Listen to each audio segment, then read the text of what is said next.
Next up, we have Daryl Stevenson from OCAL, our ergonomist in our Hamilton clinic. He will be presenting today, Hearing the Voices, Benefits and Possibilities to Learn from Qualitative Tools and Analysis.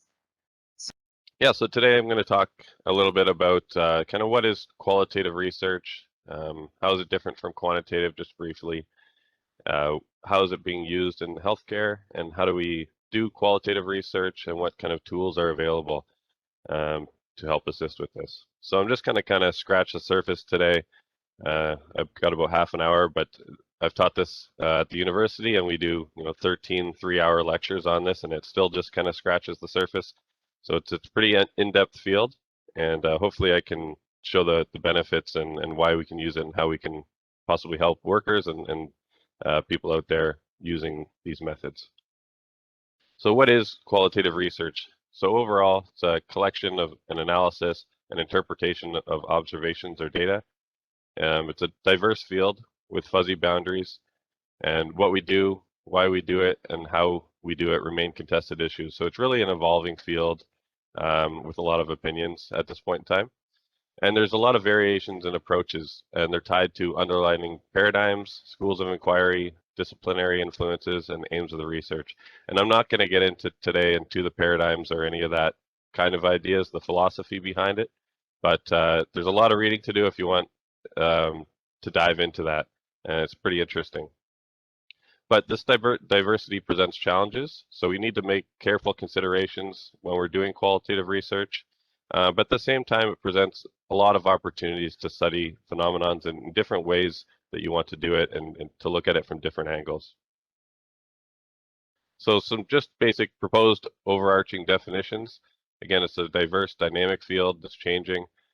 Qualitative research is an inquiry process of understanding based on distinct methodological traditions of inquiry that explore a social or human problem. The researcher, and underlined in red there is because it's very important, builds a complex, holistic picture, analyzes words, reports detailed views of informants, and conducts the study in a natural setting.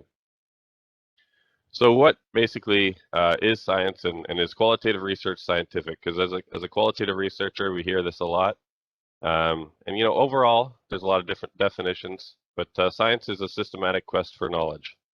And when comparing them, you hear a lot that quantitative research is more real science and conducted by rational researchers. It's hard, objective, and strong. And qualitative is more interpretive, less powerful, maybe soft, subjective, weak, and is often described as less scientific. And I'm not going to try and argue all of that today. Today, I just want to show you some differences and show why it's unique and why they both can be used to get at different areas of knowledge. So just a basic outline, and if you go on Google and type qualitative versus quantitative, you're going to find tons of these different kind of tables that break it down. But just some overall objectives. So the objective of qualitative research is identify a topic and then have some general objectives, whereas quantitative has a research objectives and hypothesis. The goal in qualitative research is generally to explore and to understand a topic, whereas quantitative generally going to predict and test variables. And they can be used back and forth, and you'll see that throughout this presentation, how they really can complement each other to get more information on a topic. And it's not so much which one is better, but which one is more suited for this particular task. Qualitative research often is nonlinear, iterative, and a flexible sequence of processes, whereas quantitative is a little more linear, question, hypothesis, data collection and analysis. Qualitative is primarily inductive and doesn't test a hypothesis, but sometimes it can generate them. But there is qualitative research that can be deductive as well, whereas quantitative is generally the deductive. With qualitative, you're collecting textual data such as words, observations, journals, articles, and images. And quantitative, you're generally collecting numeric data. And because of this, the analysis in qualitative tends to be narrative rather than numerical. And with quantitative, you're going to be using statistical methods. So some just key features of qualitative research. Again, why I underlined that in red is that the researcher is the primary instrument of data collection and analysis, and it's important to keep that in mind throughout the research. Information may have different meanings or pluralistic interpretation. Again, going back to that first point that the researcher is analyzing this textual information and interpreting it. You could have two researchers that find two different things based on their interpretation of the data. So the analysis is a process of revisiting, reanalyzing, comparing, and contrasting to sharpen and render a particular interpretation credible and trustworthy. The data collection techniques may be modified in the field, so that's that evolving methodologies. And the aim isn't to expect replicability or generalizability. Again, those two researchers might produce different findings, and based on knowledge in qualitative research is really seen as dynamic and context dependent. So you might find something if you redo the study maybe a year later, especially looking at things like COVID-19 and workers and what they're going through. Things are going to change in their lives, and so the research might change if you do it. And there's an emphasis on understanding the social world from the participant's point of view, and it's very important. And the concern generally is primarily with discovery, again, the exploring and understanding, and then providing a thick description of what you're finding so that it resonates with the readers, but also highlights the complexity of issues and trying to find all the different participants' points of view. So just to go over some sampling in qualitative research, you're generally going to see smaller sample sizes that are purposefully recruited and that, again, values those outliers because we want to find all those different ideas that participants might have. So, contrary to quantitative research, we might value these outliers and try to find their stories and even recruit for people with different stories. And it's not generally done to evaluate prior findings, so there's no effect size generally, although there is guidelines to sample sizes. And set out from the start, you might have, we want to interview 30 participants or we want to have this many, but a lot of times you'll see that qualitative research stops when the researcher claims that there's saturation. And this is a bit difficult to quantify, and it's actually controversial in its application and debated a lot. But basically, when sufficient information exists to start predict the responses, then research will claim that the saturation point has been reached and we're not finding any more information by asking these same questions. So the types of research questions that qualitative research is set up to find are process-oriented questions, often what and how questions. They're often about meaning and the context of the participants. They're meant to describe, understand, or interpret daily life experiences and structures from the perspective of those in the field, again, the participants' perspectives. You can look at broad problem areas, have general objectives and aims. So open-ended questions, and I'm going to talk a little bit about open-ended questions, adding them to surveys at the end of this presentation. And a lot of these are increasingly clarified and refined over the course of the study. Again, it can be an evolving study, and when you start to find new information, you might follow those leads. So just some quick examples is, what is it like to experience job loss? And then more specifically, how do people reconstruct their identity following the loss of their job? So if it's not generalizable or predictable, then why do qualitative research? So there are many reasons, and I just summarized a few here, but to study how people apply and make sense of interventions or events in their lives. It can be used to generate new understandings or identifying unanticipated phenomena, theories, and conceptual knowledge. So something like stigma and how it's been affecting somebody and or how they perceive it. It can shed light on complex processes that are not cause and effect or linear. So things like adherence or self-management or motivation. It can challenge taken for granted practices and spark new ideas that way. It can enhance the understanding of an organizational culture. And there's some methodologies within qualitative research that really specialize in looking at culture that we'll talk about. Can sensitize one to an experience and hopefully resonate with readers and allow them to understand an experience that somebody's gone through and how they've perceived it. The understanding of the importance of context, again, and understanding the process by which events and actions take place. and it orients a more focused description on the topic, and it focuses on participants' perspectives to achieve deeper understanding of the data. So again, it's really emphasizes the participant and their perspective and their context and the meanings they give to the events in their lives. So there's a lot of ways to mix the two methods, and again, they can complement each other. Qualitative methods can be used to clarify both independent and dependent variables found in quantitative studies. Qualitative research can help with theoretical explanations of the finding within quantitative studies. And a lot of times it's used when wanting to answer two different questions with one topic. So for an example, an experimental study when looking at the outcome of a treatment study, you can use qualitative techniques to look at how the treatment process is perceived by the participants.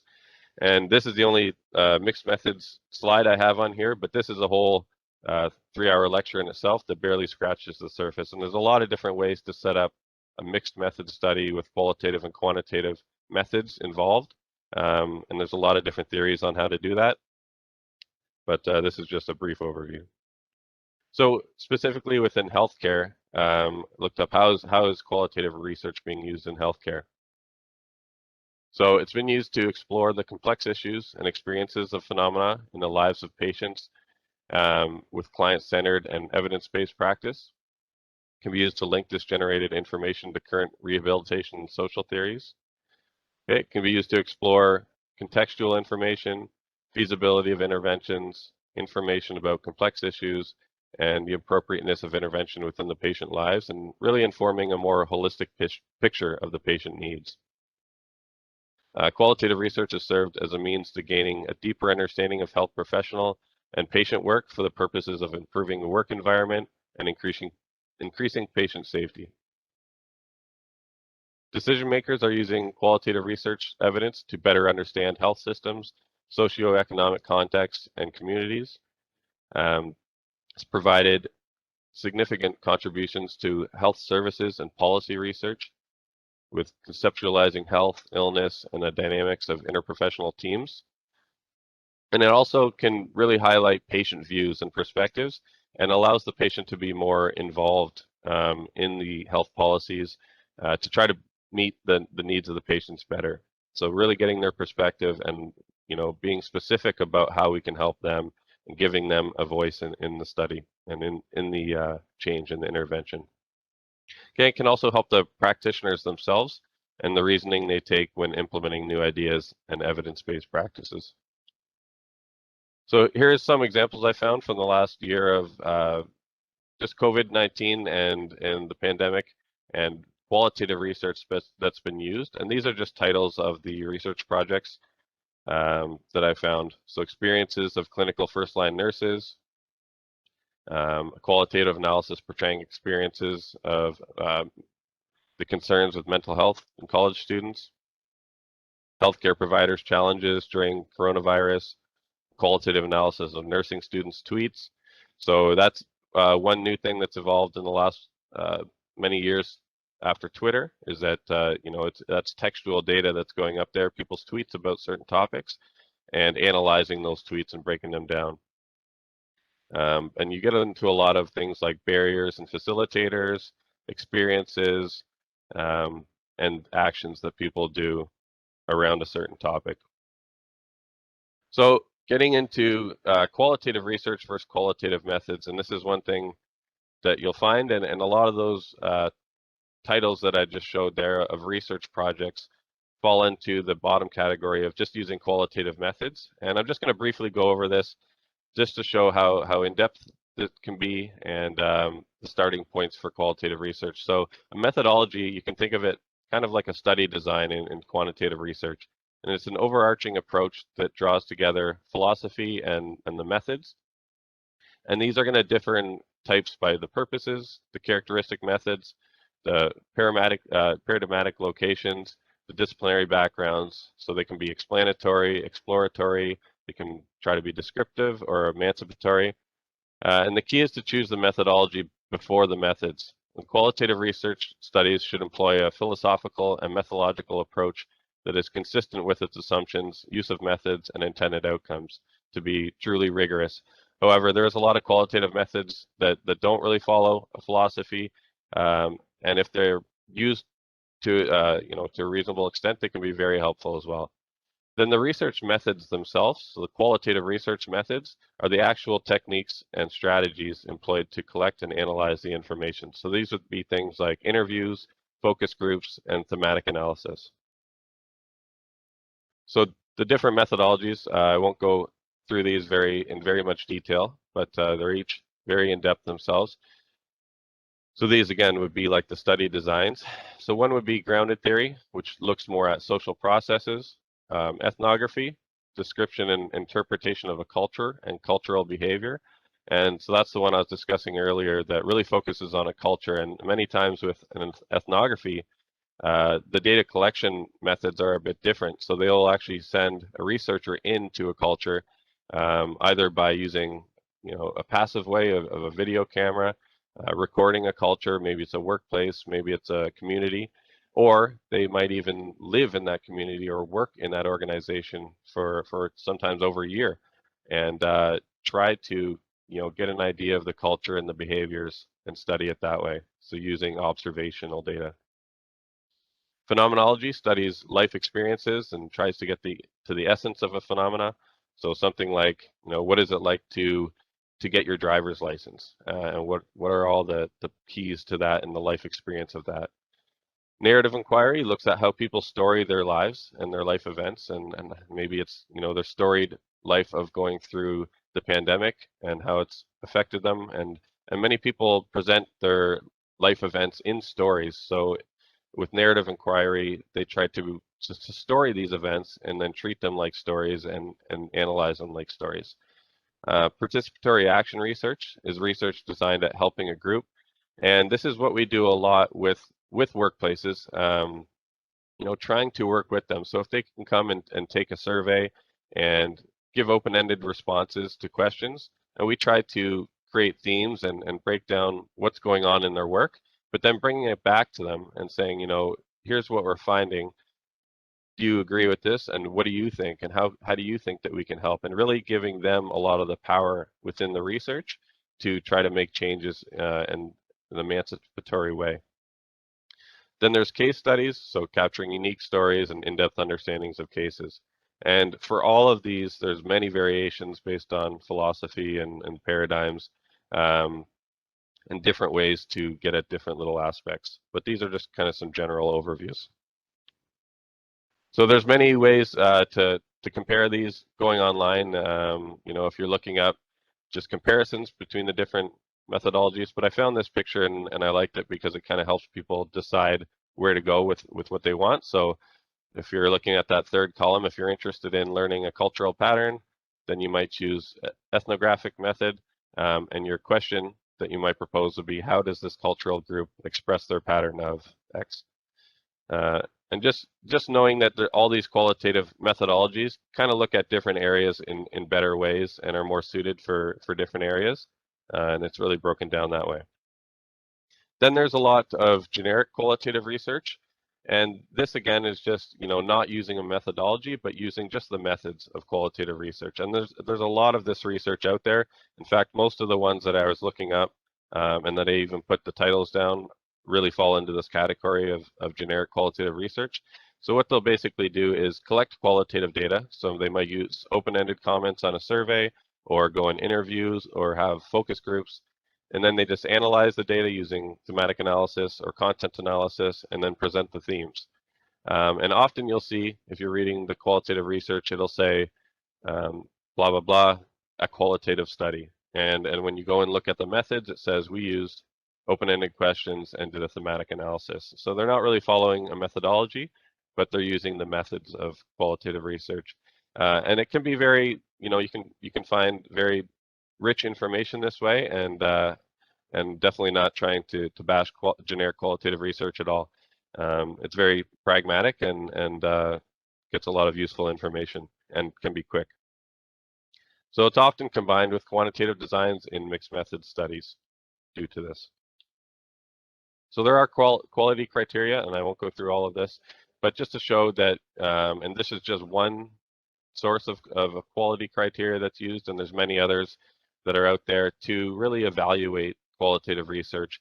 And when you're trying to design a qualitative research study, keeping these ideas in mind, rich rigor, the credibility, having resonance, making sure it's ethical, making sure it's a worthy topic, it's timely, it's significant, are really important. And we do a lot in our courses of evaluating qualitative research that's out there using these criteria. So researcher bias is one thing that comes up a lot with qualitative research because, again, the researcher is so important. It's he or she is the collector, the analyzer of the data, and they have so much weight on what's going on. And in quantitative research, you generally are trying to eliminate the researcher's perspective due to these reasons. But with qualitative research, they actually might encourage the researcher's perspective. And this is one thing that really is different. And if you're trying to look at qualitative research through a quantitative lens, it might seem a bit odd that you see this so much researcher bias within the articles themselves or the influence of the researcher. But it can really lead to new insights and further exploration and understanding of the phenomenon.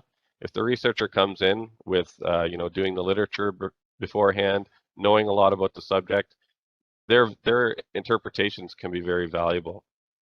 But having said that, the way that they deal with it in qualitative research is usually in two ways.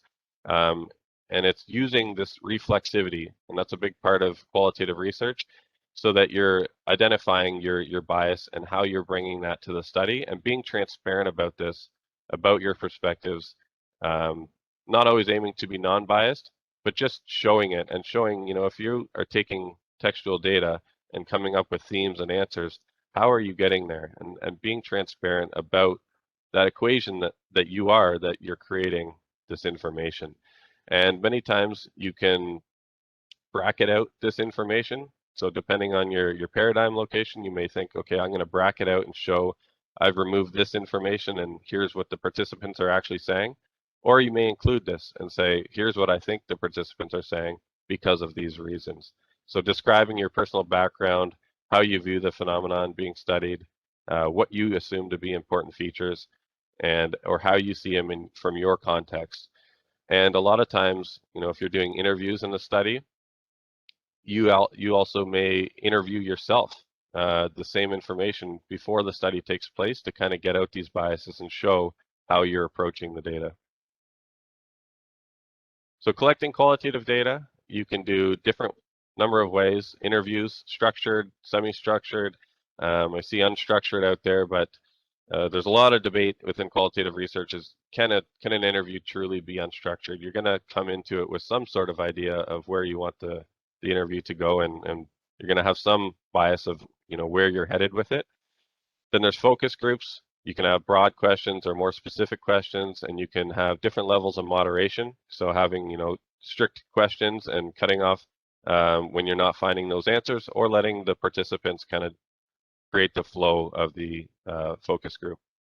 You can have observation, so passive and participant, which I talked about with the ethnography. Passive being setting up a video camera in a room and judging people's behaviors, or a participant, actually working in there and talking to the people and being a participant within there and getting ideas that way. You can also look at things like documents, diaries, photos, and tweets, like I was talking about. And then there's also open-ended survey questions that can be attached to surveys to collect more qualitative data to supplement the quantitative information. So these open-ended comments on surveys, I'm going to talk a little bit more about this because I think it's relevant to this group and the research that's been presented at these May Days. So these are really valuable and can get at a breadth of coverage, capturing a full range of possibilities at little additional cost. They can help inform closed comments, so things like general information about the questions, an extension of them, or an expansion, or substitutions for them, or reasons for reluctance or refusal to answer some of them, or evaluating how well the questions work. You can use them to test methodological theories. You can use them to check for errors or encouraging more truthful answers to get them to explain it a bit more. And then you can give the participants or patients a voice and may help influence improvements within the study. You can provide an opportunity for feedback. So a lot of times there is this question at the end of surveys that, is there anything else? And I read a lot of different articles talking about this and whether that's a good question to ask or not. And it can be good as kind of a safety net to find, is there anything else that's on your mind? But it may lead to, especially in the analysis, very open-ended and a lot of different themes coming out of that. So you may want to have a few questions that are a little more directive. So maybe, is there anything else stressing you at your workplace? Or is there any improvements to this study that you would, or is there any other questions that you might have liked within this study, so that when you're analyzing it, it can be a little more together. So open questions may help with the power imbalance between the researcher and respondents, giving them more of a participatory approach, feeling like they can be involved and have their voice heard. So here's some comments from a study that I showed earlier, that the use of patient satisfaction instrument, and comments from doctors and nurses on the use of this. And one nurse said, the comments make it more relevant, much better, because in the way that you can see how things work, we can miss seeing the whole human being we are treating. And another said, we have not used them, the reports, much, but we have used the statements, the comments. We take a look at them and say, does this say something about something that we can do better? But I've figured about how, but the figures about how satisfied you are with this or that, I simply do not think the survey is good enough to interpret or use to improve. So there's really highlighting that these quotes that people use can have a lot of resonance, especially with insiders like the nurses that are involved and truly understand where the patients are coming from. There's a lot of ways that you can collect these open-ended survey. You can attach them to the end of your surveys, or you can create open-ended surveys. And this picture to the right is just cut from SurveyMonkey. And there's a lot of ways nowadays that you can make these surveys online and make them very readily available for people to fill out. The open-ended comments do take a little bit longer to fill out, but again, there is those benefits from them. When analyzing the open-ended comments, again, we live in this age where we can get these textual responses very easily, and we have software to help us analyze them. And the cost of getting this information is dramatically reduced. And I think, based on reading the literature and seeing how workplaces are using these and how researchers are using these, it's only going to keep increasing and increasing, where these open-ended comments are being used more and more. And one tip, if researchers want to use this data for research and analysis, they need a clear strategy. So again, that goes back to that question of, is there anything else? It's not a very big, clear strategy unless you're just trying to use it as a safety net. So researchers are saying, they ought to give enough thought to why they are including this type of question and develop an analytical strategy at the design stage of the study. So why are you asking these open-ended questions, and how do you want to analyze them? So have a clear understanding of the type of data they wish to generate from each of these questions. And it can be challenging to analyze qualitative data in these open-ended questions due to the lack of context. But there are ways to kind of go around that. And so you can purposively sample with open-ended questions. So you can have an open-ended question after, if you chose this answer in the previous question, explain why. And that will keep those answers closer to the context of the original question. Or after you do a survey, you can sample a supplementary group of information-rich participants or outliers and try to find that extra information or that richer information that's really keeping it more in the same context. So when you're analyzing the qualitative data, so we've heard this quite a few times, it's an ethical responsibility to analyze them if collected. So people are writing these open-ended responses a lot of times about stress at work or stress in their daily lives and their mental health, and they're hoping that their voice is going to be heard and that something is going to come of this. So if you're asking these open-ended questions on surveys, we really should be thinking these should be answered and we should have a plan for these. So overall, with qualitative research, the data collection and analysis often go on at the same time. You get information and you might end up changing a few questions in the future, to look more into that area. It starts with looking at your data, then unitizing your coding. So when you're coding qualitative information, you got your paragraphs, your text, your transcription, and you can either go and code word by word, you can code line by line, or you can take the whole paragraph and say, does this say something? What code can I put to this segment of data? Then from when you have your giant list of codes, you start to condense them into further themes and categories. And then you can also go and look at other research and say, how do my themes stack up? Is other researchers finding things that are similar to this? How can I look at mine in a different way? And it's this constant cyclical approach of looking at these, analyzing, going back to them, going back to what participants are saying, and then maybe even gathering more data about what participants are saying.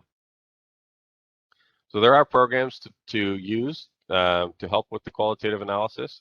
So things like MaxQDA, NVivo, Atlas TI, SPSS, you can do it in there. Excel, Word, you can break them down that way. A lot of my older professors would talk about the days when they would put a bunch of sticky notes up on their walls, and those are all their codes and with their participants and what they're saying, and trying to create themes that way. And what these programs, what I think these programs are really useful for is for organization. So if you look at this picture here, you can see it's all nicely together. You can see that in the document of Joanna, she's saying this, and here are the codes that we're putting towards it. And then the code system is presented at the left side of the screen. And it's a great way of keeping all your information together and really organizing it better that way.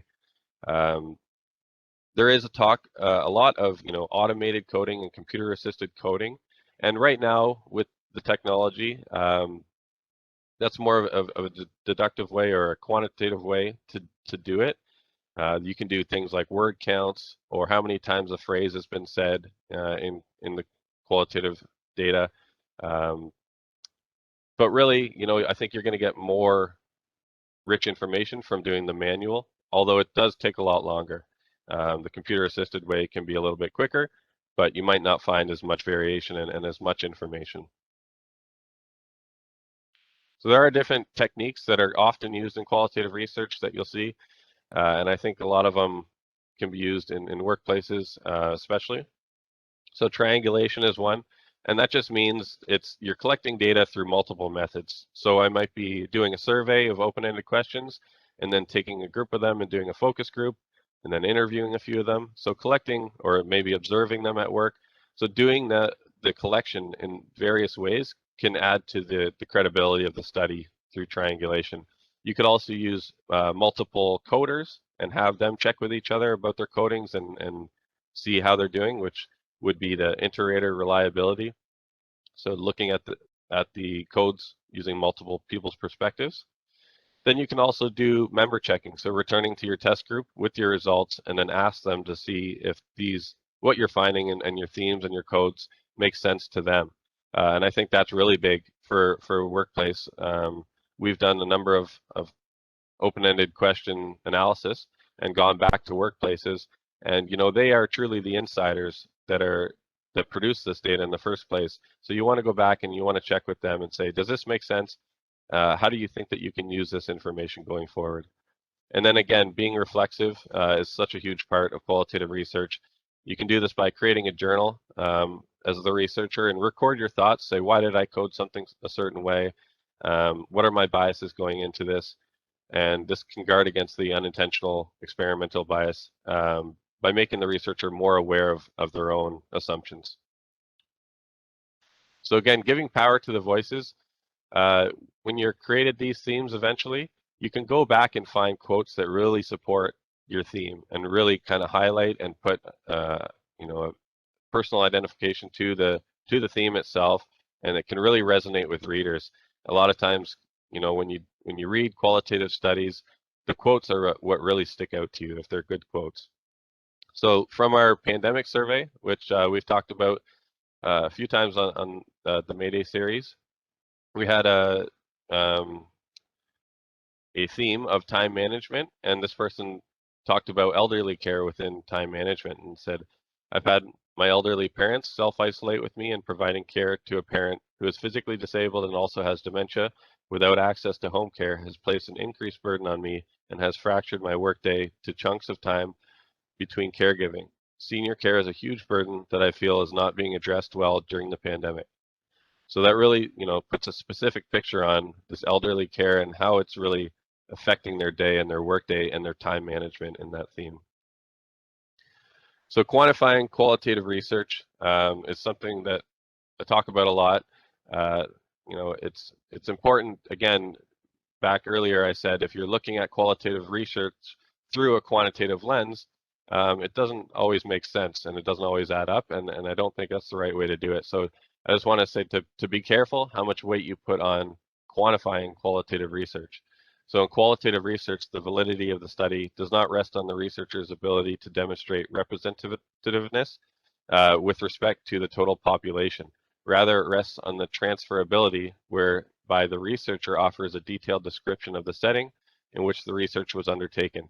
So if we're looking at what's affecting Canadian workers, we can't just say this is also affecting American workers.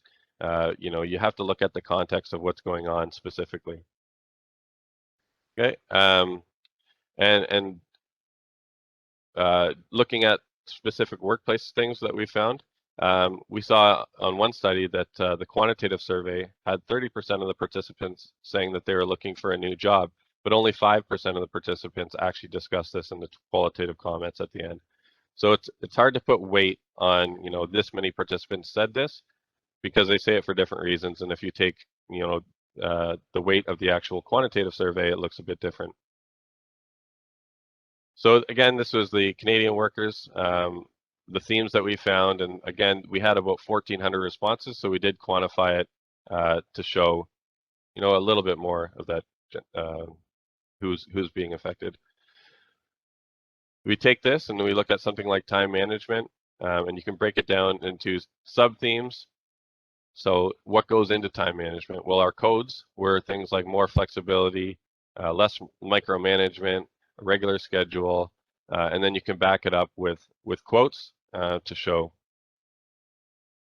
So OCOW, how we're using qualitative research, I kind of went over this already a little bit, but we conduct a survey, we have open-ended questions at the end of the survey, and then we break down these comments using a thematic analysis, and then bring the results back to the workplace, and really offering practical suggestions is the most important way to do it, and getting the workplace themselves to really be involved in that process, almost like a participatory action research, can really help. Okay, so this is kind of my last slide here. So open-ended questions and surveys, focus groups, interviews. How do we use this in the workplace? It's important to get the Joint Health and Safety Committee involved, as they have, again, that insider's perspective. You could set up an interview template on SurveyMonkey. They have a lot of generic ones that are often used questions, or you could take the COPSOC categories and create questions based on those that are open-ended. And then the analysis should be done by a committee that involves multiple levels of the workplace, or even a third party. So having someone like OCOW do this for the workplace. It's important, again, Marty talked about confidentiality, and that the survey should be voluntary. And then again, it's important to discuss the results with the workplace and brainstorm those practical solutions. So looking at, going back to it's context dependent, and it's a dynamic field. If we're looking at what's affecting workers at one point in time, maybe procedures and people at work change. So depending on where they are, what their context is, their perception of what's going on may look different. So it's important to really focus again on the context of the participants. Okay, if you have any questions, yeah, that's it. That's great. Thank you, Daryl. A lot of information, like you said, you have this course as a 13-week course, I think you were saying. So yeah, 3-hour lectures. But that's fantastic. As Leonor is saying here, a good broad review of the methods, and it really invites people to think further on the possibilities of the open-ended questions for our surveys. And you know, the theme that we're hearing throughout your discussion was the participatory approach, and really these open-ended questions really help the workplace better understand, like you said, those themes of why people responded the way they did, and allows the people responding to the surveys to expand on why they've responded as they have. So I think it's really important that the qualitative approach as well, and qualitative methods and research when looking at our surveys and moving forward in the workplace. So thank you very much for that. We do have a couple of questions here. Let me see here. I lost it here. Have qualitative methods been applied to social media content? You talked a little bit about Twitter, etc. So have they been applied to that type of content? Yeah, and there is different. So there's textual data, but there's also analyzing photos and things like that. So there's the photo voice is one methodology that is out there. Yeah, so, and I think that that's going to keep increasing in the future. You know, what people are sharing, how they're sharing it, when they're sharing it, during what events, and yeah, I think it's going to evolve more into that. Okay, great, thank you. I think that was the only question we had there. Oh no, here's another one. So great overview. Have you found that organizations are particularly interested in the qualitative content? Yeah, you know, we've done some surveys, and we have found that when we present the qualitative data, especially, you know, showing them the quotes and the themes, it really does resonate, and that's the whole goal of qualitative research, is that resonance with the organization, and it really, you know, puts things into perspective for them. And if you can show it in the right way and try to lead them to practical solutions, I think it can be very effective, and I think more organizations are starting to be interested in that for those reasons. If I can jump in, when Daryl and I present results and I'm presenting charts and graphs and everything, their eyes glaze over, but they really perk up once Daryl starts reciting the quotes. Thanks, John. Yeah, it's true, because like you said, Daryl, it's that resignation really piece. So thanks, John. Thanks, Daryl. I think that's all the questions we have for now. So thank you very much again, Daryl, for your presentation. Excellent.